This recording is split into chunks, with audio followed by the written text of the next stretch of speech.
नमस्कार। आप सुन रहे हैं द माइथोलॉजी रेडियो और आज के इस पॉडकास्ट में किस्सा हनुमान जी और गोवर्धन पर्वत का। आज के इस पॉडकास्ट में हम आपको कथा सुना रहे हैं हनुमान जी और गोवर्धन पर्वत की। पौराणिक मान्यता के अनुसार सतयुग में रावण से युद्ध करने के लिए जब भगवान राम को लंका जाना था तो समुद्र पार करने के लिए एक पुल सेतु बनाने का निर्णय किया गया और इसके लिए श्री राम ने अपनी वानर सेना को पत्थर, पर्वत और बड़े पेड़ लाने का आदेश दिया। इस आदेश पर हनुमान जी अन्य वानरों के साथ अलग अलग दिशाओं में पर्वतों की तलाश में निकल पड़े। हनुमान जी जब द्रोणगिरी पर्वत के पास पहुंचे तो वहां उन्हें एक वृद्ध पर्वत मिले जिन्होंने खुद को गोवर्धन और रत्नागिरी पर्वत का पिता बताया।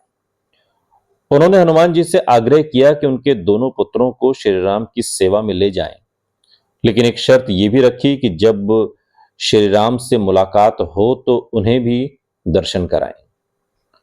हनुमान जी गोवर्धन पर्वत को लेकर समुद्र तट की ओर चल पड़े, लेकिन तभी श्री राम की ओर से संदेश आया कि पुल बनाने के लिए पर्याप्त सामग्री एक चित एकत्रित हो चुकी है और अब वहां जो भी पत्थर है उसे वहीं छोड़ दिया जाए। इस आदेश के बाद हनुमान जी ने गोवर्धन पर्वत को ब्रज भूमि में स्थापित कर दिया। यह सुनकर गोवर्धन पर्वत दुखी हो गए। उन्होंने हनुमान जी से कहा कि आपने मुझसे वादा किया था कि मुझे भगवान श्री राम के दर्शन कराओगे, लेकिन अब आप बिना दर्शन कराए ही मुझे यहां छोड़कर जा रहे हो। यदि आपने अपना वादा पूरा नहीं किया तो आप पर झूठ बोलने का दोष लगेगा। हनुमान जी ने गोवर्धन पर्वत की बात सुनकर भगवान राम को ध्यान किया और उनसे इस संकट से मुक्ति की प्रार्थना की।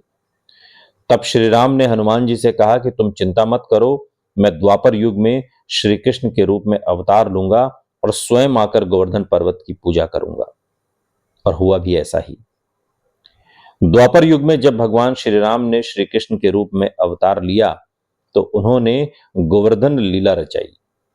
उस समय जब इंद्रदेव ने ब्रजवासियों पर भारी वर्षा कर दी तब श्री कृष्ण ने गोवर्धन पर्वत को अपनी छोटी उंगली पर उठाकर सभी को सुरक्षित किया।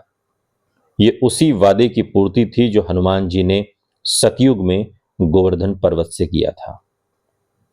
सुनते रहिए द माइथोलॉजी रेडियो, सुनता है सारा इंडिया।